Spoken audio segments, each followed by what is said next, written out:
City boy, city boy. Ladies and gentlemen, it's your boy, Nate the Great, back with another video. And you know we gotta go ahead and do a Friday night Smackdown review, baby. And before we get started, I just have one question. Did you miss me? Alright, I've been out of commission for the last couple of weeks. Alright, I can't necessarily go too deep into what I was going through, but when the time comes, we'll sit down, we'll do a live stream, and we'll talk about everything. That'll just be like a personal live stream that I can do with y'all, so y'all can, learn a little bit more about your boy. Alright, but what we have here tonight, alright, is we have to have a conversation about one of, if not the most boring fucking Smackdowns I've ever watched in all of my days. Okay? This Smackdown had nothing going on. This Smackdown was chock full to the brim. Okay? Chock full to the brim with filler, garbage, nonsense. No stories were progressed. Zero. Everything that that we've been expecting over these last couple of weeks, okay, this is it all culminates to nothing. Nothing new has transpired, and here we are, 22 days or 21 days, whatever the fuck, 22 or 21 days away from Wrestlemania, and this is the kind of show that we're getting. Triple H is cooking up raw, stale soy fish, nigga. Raw, stale soy fish. Triple H is cooking up shit right now. There is no, I can't give Triple H any grace when we're this deep into the WrestleMania. I don't give him grace anyways, right? You make all that motherfucking money to be creative. The least you can fucking do is be creative, all right? But this motherfucker Triple H, his idea of adding fire to the WrestleMania season is just having a bunch of brawls breaking out, all right? Damn near every match tonight had a screwy finish.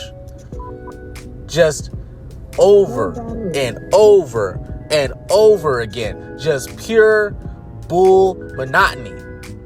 Let's jump right into it, man. We're kind of gonna go by this shit segment by segment, but really,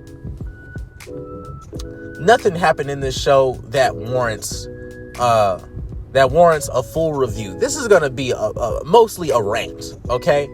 So we get some superstar walkouts to start off the show.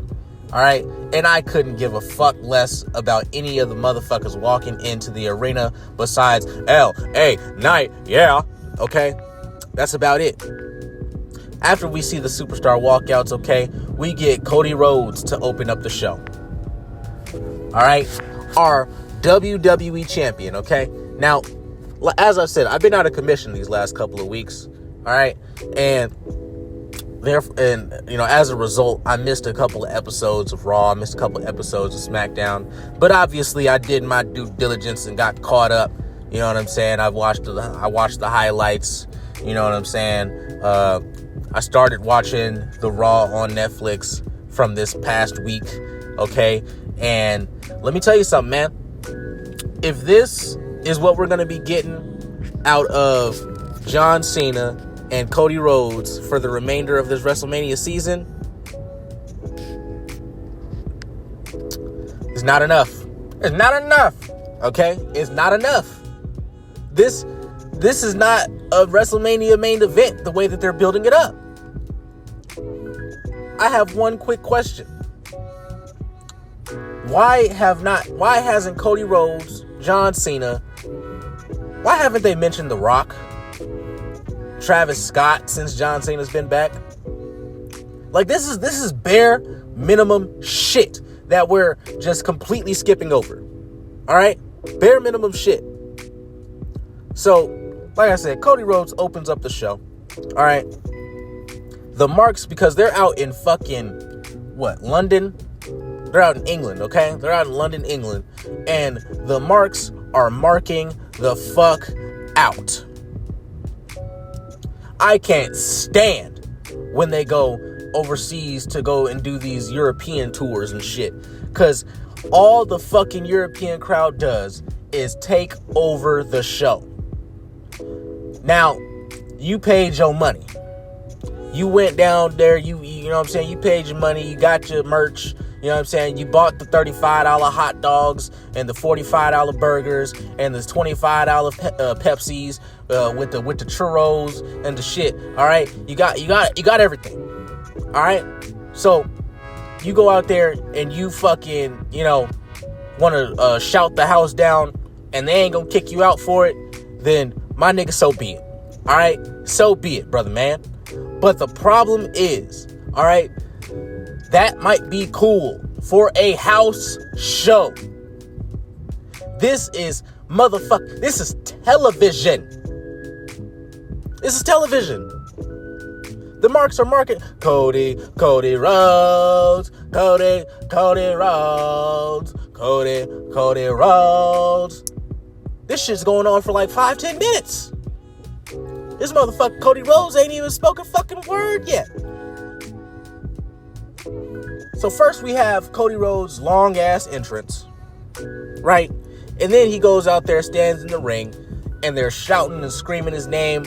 The marks are gyrating, hips all in motion, shoulders moving. All right, they're greasing up all through the motherfucking crowd, all through the crowd. And Cody Rhodes starts off this promo the same way he always starts off his promos. So what do you want to talk about? So what do you want to talk about? And then we get, the John Cena chants, the FU Cena, and all that shit. You know what I'm saying? We get all that. Before Cody Rhodes really says anything, he starts to say some shit, all right? But I don't remember exactly what he was saying because he only said like 2 lines before Randy Orton came out and interrupted. And what followed after Randy Orton interrupted this man, okay, was one of the most cringe-inducing glaze fests that I've ever seen in my life. Randy Orton was glazing the glizzy of Cody Rhodes so hard, I was surprised that Buddy came out there and wasn't on his knees. All this shit was Randy Orton saying, oh, and you did this and you changed the business and you brought it to new heights and you're the quarterback of the industry and everybody's after you and you're just so great and where you come from and how far you've come and I'm so proud of you and I love you and I want to kiss you. Excuse me, no homo. Like let's just make this thing happen, Cody. Let's just go to the back right and now, Cody. This is all fucking Randy Orton is basically saying. Randy Orton even goes as far to say that what Cody Rhodes has accomplished in his career supersedes what Randy Orton, Mr. 14-time world champion, he said that what Cody Rhodes has accomplished supersedes, all right? If it's not on the same level, he said, then it supersedes everything that Randy has done. I almost threw up in my motherfucking mouth.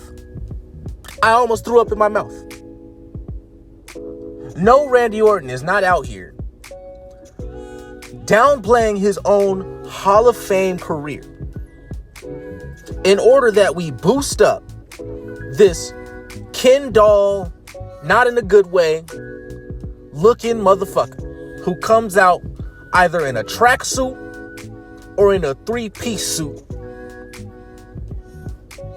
and some high waters.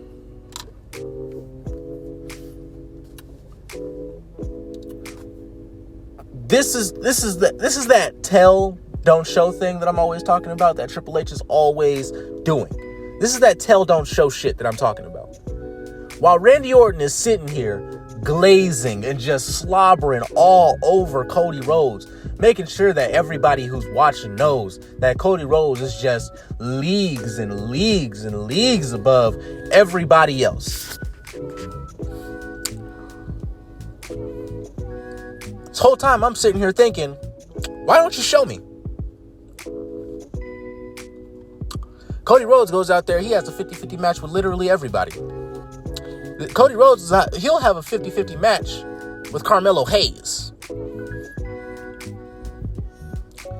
Cody Rhodes can't cut a promo to get people engaged to save his motherfucking life.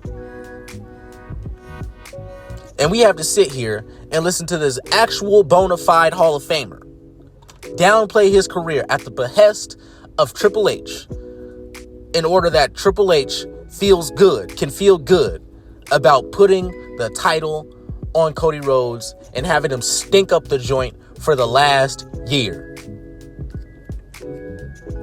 So while Randy Orton is in the middle of this long, drawn-out glaze session, and Randy Orton isn't a great promo cutter either, right? He's not very skilled in the art of promos, so this was just long and dragged out and monotonous and you did this, you got into the ring with your pectoral torn, and it was all the way off the bone by the end of the match.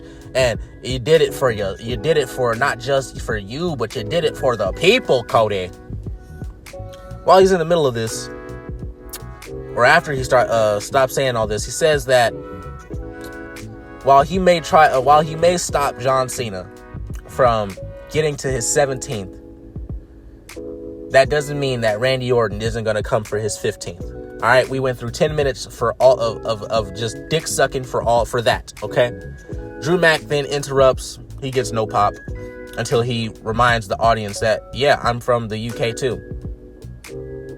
You know, like, I'm from the UK too. That's when they're like, oh, Drew McIntyre, Drew McIntyre. Oh, Drew, won't you love me? Garbage. Drew Mac says the same shit he's been saying for the last year. Oh, they got over on me. Oh, I'm a victim. Oh, everybody's always getting over on me. If it wasn't for this son bitch here, I would have went ahead and I would have won, and it would be me. It would be Cody. It would be me versus Cody for the championship. I don't even know how this segment ended. Really, it ended very awkwardly. All right, I think Drew was about to go after Cody or go after Randy. Randy ends up trying to hit him with the RKO, and then Drew gets out of there. The crowd is dead silent at the end of this. Okay, for as annoying as they were throughout the night, actually, they were only annoying when like the stars were out there, because besides that, this crowd was sitting on his hands the entire night, basically. We get a commercial after that little bullshit segment. And when we come back, we learn that Randy Orton and Drew McIntyre will be in a match this evening. Then we get the Street Profits versus Pretty Deadly. The Street Profits who come out to zero pop. Zero pop. All right? Excuse me. And, Pretty Deadly, even though they're, hometown heroes, quote unquote, right? They also get next to no pop, because nobody could possibly give a fuck about these four individuals, all right? Now, Mark Nash, all right, or Mark Chinook, okay? That's his actual name, but, get into WWE, gotta change that name up, so they're calling him Mark Nash now, okay? Mr. Vegas is now Mr. Mark Nash, okay? Now, Mark Nash made his debut, and I'll tell you this, all right? I'm actually not mad at it, okay? But here's the reason why Lillian Garcia left. Because that job is boring as fuck now. Literally all she does is sit on the side Okay? She sits on the side. She's not really a part of the show like she used to be back in the day, right? She's not a character in the show, all right? She is just a ring announcer. As Michael Cole and Pat McAfee and fucking Wade Barrett and Joe Testicles, they're all just commentators. They're not actual characters, just commentators. So that's why Lillian left, in my humble opinion. Obviously, this is speculation. But yeah, Lillian Garcia out of there. Mark Chinook is in that bitch. Okay. Now, this match was a nothing burger. 50-minute or a 50-50 snooze fest if I ever seen one. Okay. And the Street Profits win. And I haven't had a chance to say this on video yet, so I'll say it now. The Street Profits entrance theme is garbage. Okay? It's fucking garbage. It sounds just like Jacob Fatu, not Jacob Fatu. It sounds just like Solo Sikoa's fucking theme song. It's literally the same shit. It's literally the same shit. But there's that. Okay, next up, we get Chelsea Green and the Secret Service. They're backstage with Zelina Vega and fucking Katana Chance, Caden Carter. All right, we call them K Squared over here on this channel. All right. How can anybody care about this? You have these three large, I mean, they're not big. These women, I mean, Piper Niven is huge. Don't get me wrong. But I mean, like, as far as, like, height-wise, these women are not huge. Piper Niven, fucking Zelina Vega, not Zelina Vega, fucking Alba Fire and Chelsea Green. They're not huge. They're, like, I think the tallest one out of them is probably, like, 5'8", 5'7", okay? Yet, they are towering over Zelina Vega and K Squared. It's actually embarrassing. None of these bitches can be anything over 5 foot nothing,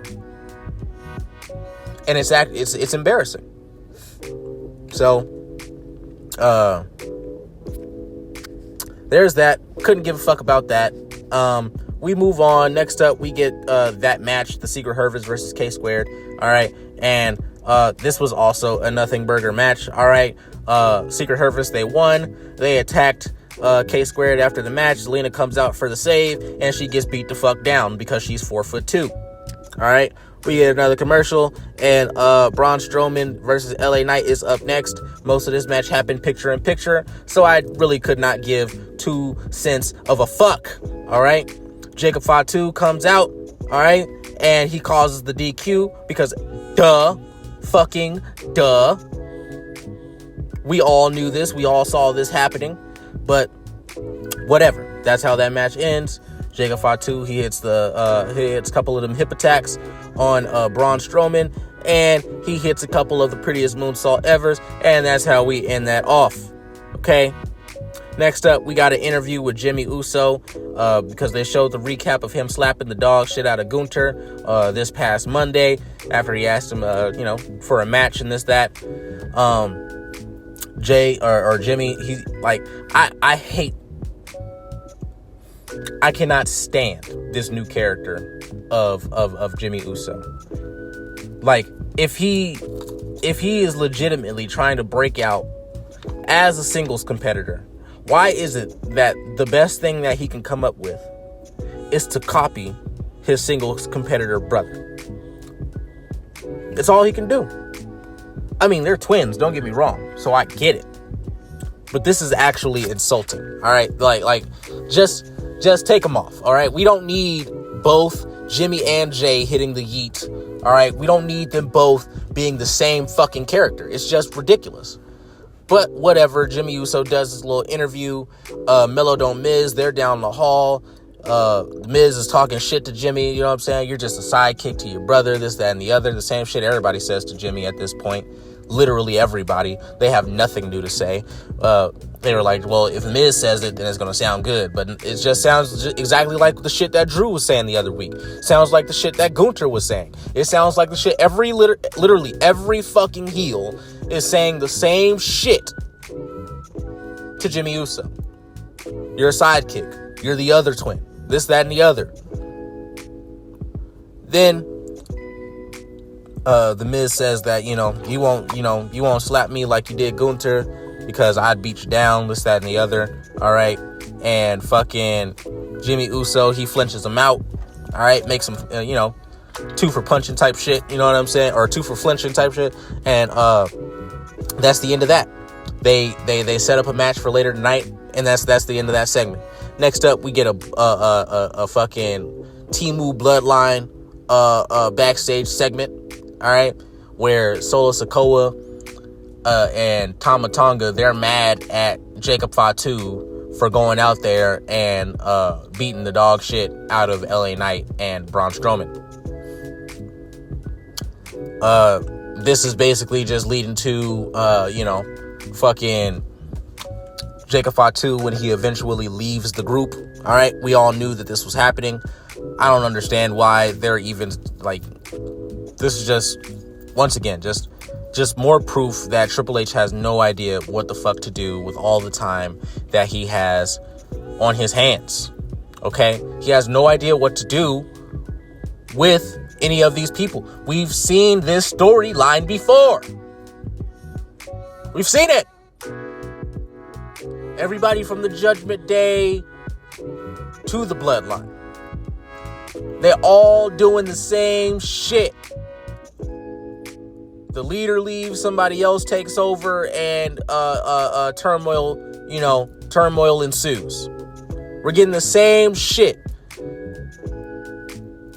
But whatever. All right, what the fuck ever.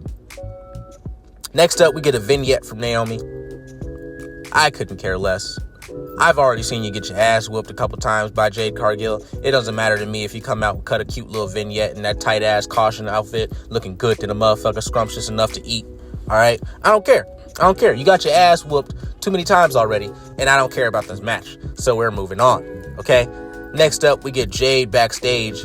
Jade Cargill, she's backstage. She's talking to Nick Aldis. She's like, yeah, when I see Naomi, it's on site. All right, where's she at? Nick Aldis is like, well, we haven't seen her all night, so we don't know if she's here or not. Okay, which is crazy. Like, motherfucker, you are the manager, the general manager, and I have a bone to pick with the general managers. I'm gonna release a video most likely tomorrow about that, because I just have a bone to pick with the general managers and how they're presented in this current era. All right, this in Triple H's era. All right, so she walks out of Nick Aldis' office after he gives her that bullshit, okay? And then Michin and B-Fab, they're down the hall. They walk up to her and they basically give her some words of encouragement, saying that whatever Naomi gets coming to her, all right, she has coming to her. All right, that's basically what she said. They said they'll have her back, this, that, and the other. We move the fuck on. We're moving on to the Michin versus Charlotte Flair match. Now, Naomi attacked both Michin and B-Fab before the match. Now, over the last few months, as many times have we seen this same shit where somebody comes out and just attacks the person who's supposed to be starting the match, right? Usually the match is called off, so I was expecting the match to be called off. But no, Michin continues, all right. Naomi's beating the dog shit out of both of them because they're both just huge jobbers. Just huge fucking jobbers, all right. Jade comes out. She tries to make the save. Naomi runs away, all right. Then Jade, she picks up B-Fab, walks her out. She doesn't even check on Michin. And if she did, I must have missed it, because she just walks B-Fab out, didn't even look Michin's direction. It was kind of crazy. Then down the ramp, Charlotte Flair, she's coming out, doing her entrance and shit, and her and Jade Cargill, they stare each other down. All right, this is a match that I would like to see just for the sole purpose of seeing Charlotte Flair get bicycle kicked by Jade Cargill. That would be something nice to see. But we move on. Oh yeah, one thing I also wanted to mention, all right, because I haven't noticed this before, but I just noticed this, and I feel like this is something that is more recent than not. I noticed that when the men come out and they're making their entrances, standing at 6'4", weighing in at 240 pounds, whatever the case, right? They don't announce that for the women. Now I know what you might be thinking. You're like, well, why would they? You know what I'm saying? It's rude to, guess a woman's weight, announce a woman's weight, whatever the fuck, right? But aren't we all equal now? It's just something that I was thinking of because I was just listening to fucking LA Knight's entrance where she's like, he's 6'1" or 6'2", I don't know how fucking tall he is, and like 240 pounds, right? And he's from LA, whatever, right? And then we move on to this match with Charlotte and Michin, and they don't mention her weight. They don't mention how much she weighs. And I'm like, we're doing all this shit trying to act like men and women are the same and shit when any objective logical person knows that we're not, right? But we're doing all this shit talking about equalizing it and talking about, oh, we're interchangeable. I don't see color. I don't see man, woman. I just see talent. Shit, you know what I'm saying? But yet the women are treated very, very differently from the men. I had to throw that in there, okay? This match was nothing to write home about. Nothing. Even though Michin just got her ass handed to her by Naomi, all right? They still went to a 50-50 match that lasted like 15 fucking minutes. This shit is ridiculous. This shit is ridiculous. Charlotte wins, okay, with her little fucking figure 8 leg lock, all right? And I couldn't give a fuck. Tiffany Stratton says some words to Jackie Redmond backstage, and I couldn't give a fuck. So we move on. All right, we get Randy Orton versus Drew McIntyre. This match was all right at the most, okay? Drew McIntyre, he wins after Randy Orton goes and he starts to do his little shit where, he's slamming on the floor. He's getting ready to hit the RKO. Anytime Randy Orton does this, you just know he's not about to hit that thing. And that's the problem, right? That's a big problem. I'm not saying that predictability is always bad, because it's not, okay? Sometimes things need to be predictable, so that way when the unpredictable happens, it means more, right? But for the last 10 years, every single time Randy does this whole little setup where he's slamming on the floor, doing all this extra shit, he does not hit the move. He either gets interrupted, they reverse it, they counter it, something happens. All right, and in this instance, Randy Orton's doing his little shit, and out of the corner of the crevices of the darkness of the night of his eye, right, he sees Kevin Owens walking down the ramp. All right, he sees Kevin Owens walking down the ramp. He gets distracted. All right, and Drew McIntyre hits this motherfucker with a Claymore 1, 2, 3 in the middle of the ring. Randy Orton is pinned clean. Crazy. We move on. All right. This shit pissed me off. I don't know if this happened last week. All right. Because I didn't watch last week's Smackdown or the week before or whatever. But they announced that Rey Fenix will make his debut next week. Now, if you don't know who Rey Fenix is, we're in the same motherfucking boat. We are in the same motherfucking boat. All right. I don't know who Rey Fenix is. I could not give two shits of a fuck. All right, if you're going to debut a superstar on the main roster, maybe you should put some creative thought into it instead of just announcing that they'll fucking be here as if there's some sort of big time celebrity that the mainstream audience and the casual audience will understand. The casual audience hasn't picked up and watched an episode of AEW ever in life. They never watched AEW. Don't watch TNA, Lucha Underground, NJPW, MLW, NWA. They don't watch it. They don't fucking watch it. So nobody knows who all these motherfuckers coming up out of the blue are that you're trying to present as some kind of big stars, okay? I don't give a fuck if he's Penta's brother. I don't give a fuck if he's Penta's cousin, Penta's aunt, niece, nephew. I don't give a fuck, because I don't give a fuck about Penta. You haven't made me. You haven't given me anything to care about Penta for, right? So they show this little bullshit vignette where they tell us that he's going to debut next week, and that's just another thing that legitimately pissed me off. Jimmy Uso versus The Miz is next. Who cares? All right, I don't even think I watched this match, bro. I think Jimmy won, but whatever. Who gives a fuck? All right? Who could actually possibly give a fuck about this match between two jobbers? Because that's what they are. I don't care how you're trying to build up Big Jim. He's not big. Nigga's like 6'1", 230 pounds of fat. Not in shape. All right? This is not a big person. Bigger than, I guess, the average man. Right? Because the average man is like 5'7", 5'8". Right? Bigger than the average man, sure. But big? Bitch, Braun Strowman is big. Drew McIntyre is big. Damian Priest is big. Like, Jimmy Uso is not even in like this, in like if Chad Gable was called Big Chad, that would make sense because it would be an ironic nickname because Chad Gable's like 5'2", you know what I'm saying, with some high heel boots on. So it would make sense. Calling Rey Mysterio Big Ray, right? It would be an ironic nickname. It doesn't fit being ironic because he's not big. He's not small. He's just somewhere in the middle, especially when it comes to WWE superstars. The shit's insulting. I don't give a fuck about these guys. All right.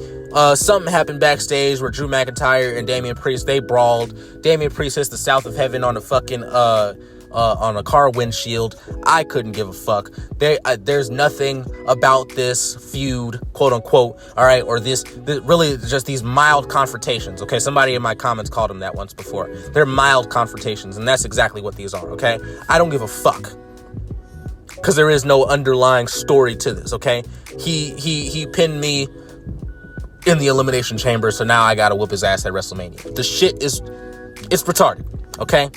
Whatever, we get a fucking 10-minute, damn near fucking Cena and Cody Raw recap where John Cena was on the mic spitting absolute nonsense.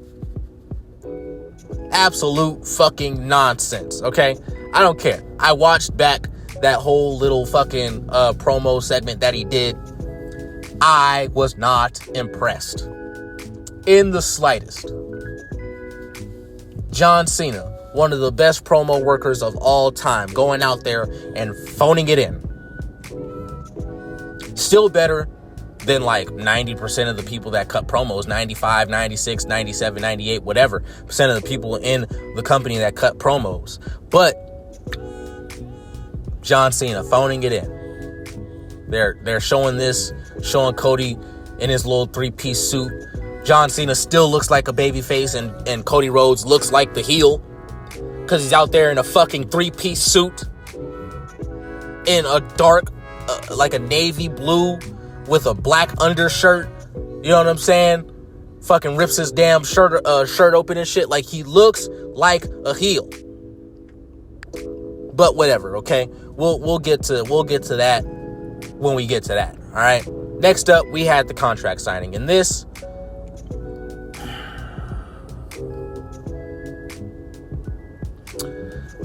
couldn't, like, they could have did this shit over an email. They could have faxed it to a nigga. You know what I'm saying? Hotmailed a nigga. You know what I'm saying? They could have called somebody. This did not need to happen, okay? This whole thing was literally there just to fill time. That's it. Roman Reigns gets like a fucking 10-minute entrance, 12-minute entrance. All right. Seth Rollins out there. He gets his little 5-minute entrance. The people are marking the fuck out. Roman Reigns.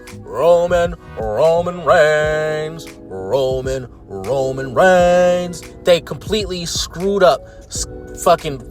London completely screwed up any chance that this promo had, or this little segment, had of being anything special, because they took over the whole thing, singing and dancing and lathering the grease on themselves, hips moving all over the place, shoulders gyrating. CM Punk comes out. All right, because Roman and Seth, they went ahead and signed the contract. They said some bullshit to each other. I could care less. All right, Roman basically was saying, you know what I'm saying? Acknowledge me. He was trying to get out of there pretty fast. He said, I came out here for two things. All right, came out here for two things. I came to get acknowledged, and I came to sign this contract. Now that I signed this contract, I'm out of here. Seth Rollins comes out. He's like, I don't know why you're trying to leave so fast. You know, we have all this history, especially in this building. We you know what I'm saying? We were butt buddies back in the day. We did this, we did that. I remember when I flew you out to Miami and I had you, you know what I'm saying, doing that thing that I like. You know, I'm sorry. Excuse me, Roman. I didn't mean to, you know what I'm saying, say all this out loud. You know what I'm saying? Like, this is what we're getting. This is what we're getting right now. All right, Seth goes ahead. He signs the contract. All right, whatever. CM Punk comes out. He signs the contract. But first, he's looking through the contract. He's flipping through the contract. All right. Paul Heyman's like, I know what you're looking for. Yes, it's in there. You're going to be in the main event of WrestleMania. You get to live out your dreams. All right. And you get to become a WrestleMania main eventer for night one. All right. He didn't say for night one, but we all fucking know. All right. There is no doubt in anybody's mind that this will only main event night one. And since we know that that's not actually a main event. You are damn near basically in the mid card. All right. So whatever, we get that shit. All right.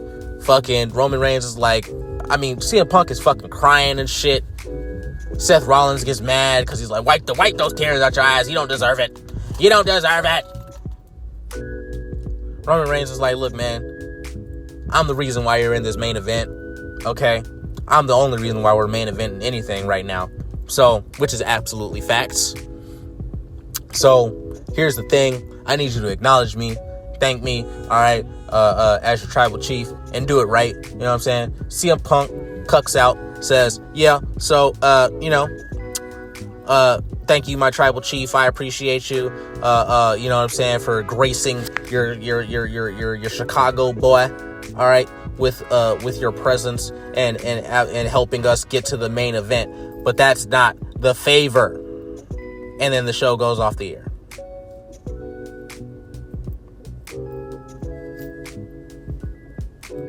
Are you excited?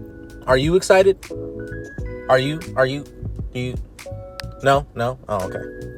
Triple H is cooking though. He's Triple H. Triple H? Yeah, Triple H. He's cooking. He's cooking. Okay? You just gotta sit back. You just gotta enjoy the ride. Okay? Triple H is fucking cooking. Wrestling is the best that it's ever been in all of his life, in all my life. I've never seen great in-ring work like I'm seeing right now in WWE. Okay? It's amazing. Okay? Triple H is cooking. Do you see everybody brawling? Huh? Do you see all the screwy finishes? Huh? Do you see it? Huh? Triple H is cooking. Cooking up a crock of shit. This was a terrible fucking episode. We're 3 weeks away. 3 weeks. We're 3 weeks away from WrestleMania, and this is the show that we're getting. Phoned in filler garbage nonsense. This is crazy. I've never been like, this does not feel like WrestleMania season in the slightest. We got John Cena and Cody Rhodes talking past each other, not even really saying anything consequential. John Cena talking, I will ruin wrestling. I will ruin wrestling. Stop. We got this bullshit match with Roman Reigns, Seth Rollins, CM Punk. Nick Aldis is capping, glazing meat, talking about this is going to be the biggest triple threat match in WrestleMania history. Like, are you fucking kidding me?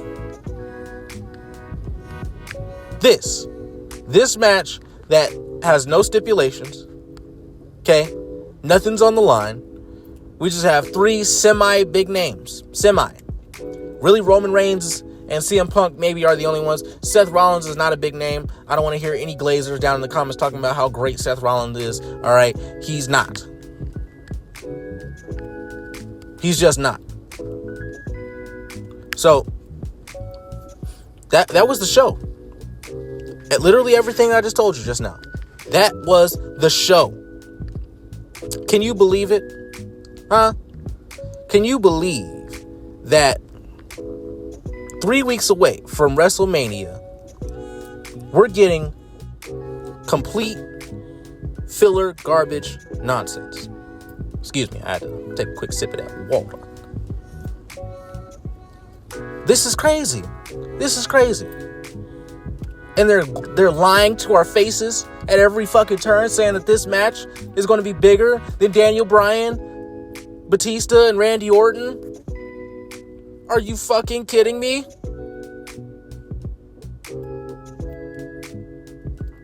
This shit's crazy. This shit's crazy. I give this motherfucking show a 1 out of 10. A 1 out of 10. I can't give it anything higher. I'll give it a 2 out of 10 because I saw LA Knight tonight. Even though he got his ass whooped. This show is going down the drain.